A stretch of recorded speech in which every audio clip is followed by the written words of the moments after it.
Hello friends, welcome back to my channel. কেমন আছো তোমরা সবাই? আশা করি খুব ভালো আছো। আমিও খুব ভালো আছি। আজকে আমি তোমাদের জন্য সামুদ্রিক পুঁটি মাছের একটা রেসিপি নিয়ে এলাম। আজকে আমি তৈরি করব কলা পাতায় পুঁটি মাছ ভাজা বা ভাপা।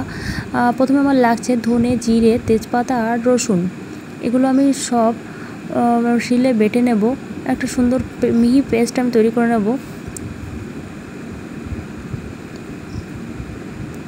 ধনে, জিরে আর রসুন এটা আমি ভালো করে বেটে নেব।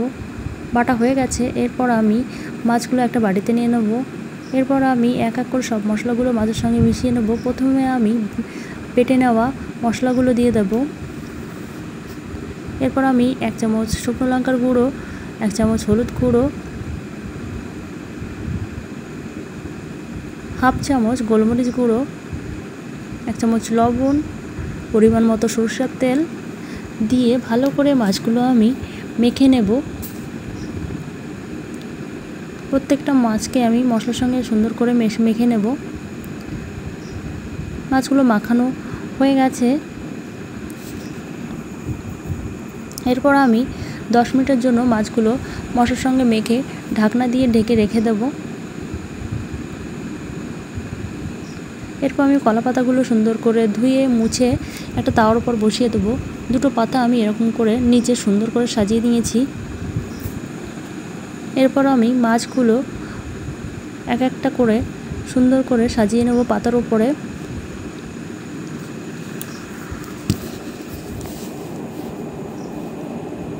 মাছগুলো সুন্দর করে সাজানো হয়ে গেছে। এরপর আমি মশলাগুলো মাছের উপর দিয়ে ভালো করে দিয়ে দেব।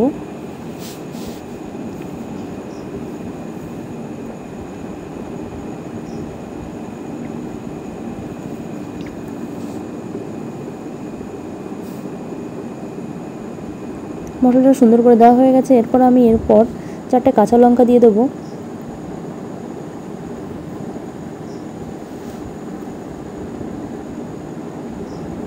এরপর একটা কলা পাতা দিয়ে উপর থেকে ঢেকে দেবো। এরপর আমি কলা পাতাতে ঢেকে মাছটা ওভেনের উপর দিয়ে দেবো। আমি মিডিয়াম আঁচে 15 মিনিট রান্না করব মাছটা। 15 মিনিট হয়ে গেছে। এরপর আমি দেখে নেব মাছটা কেমন হচ্ছে। মাছটা সুন্দর হয়ে গেছে। এরপর আমি কলা পাতাটা উঠিয়ে কিছু সময় জাল করে নেব। জলটা শুকিয়ে নেব। জলটা শুকিয়ে গেছে। এরপর আমি উপর থেকে আরও 2টো কলা পাতা দিয়ে ঢেকে মাছটাকে একটা থালার উপর উঠিয়ে মাছটা উল্টিয়ে নেব।